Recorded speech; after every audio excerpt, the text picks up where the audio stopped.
Arrange in descending order. Descending order అంటే big to small arrange చేయాలి.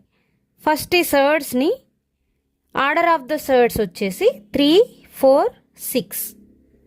దీనికి LCM చేయాలి. 3, 4, 6కి ఎల్సిఎం చేయాలి. 2, 3 పోదు కాబట్టి as it is 3. 2 2s are 4, 2 3s are 6. 2, 3, 2 1s are 2, 3. So ఇక్కడ 3 1s are 3 1s are 2 2s are 4, 4 3s are 12. LCM 12 వచ్చింది. x ఈజ్ ఈక్వల్ టు రూట్లో ఇక్కడ 3 ఉంది, మనకి 3 ఆర్డర్ 3 ఉంది, ఎల్సిఎం 12 వచ్చింది. 3 అనేది 4 టైమ్స్ చేస్తే 12 వస్తుంది. సో 4 పవర్లో 4 తీసుకోవాలి. నెక్స్ట్ y, రూట్లో 4 ఉంది, ఆర్డర్ 4 ఉంది, LCM 12. 4 3s are 12.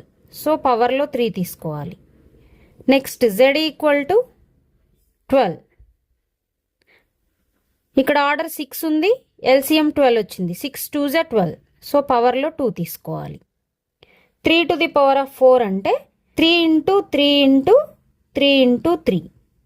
4 times multiply చేస్తే 81 వస్తుంది. 4 క్యూబ్, 4ని 3 టైమ్స్ మల్టిప్లై చేస్తే 64. 12 స్క్వేర్, 12 ఇంటూ 12 144. డిసెండింగ్ ఆర్డర్లో రాయాలి. 144 is big, so 144. Next 81, next 64. So 144 అంటే z greater than 81 x greater than 64 y.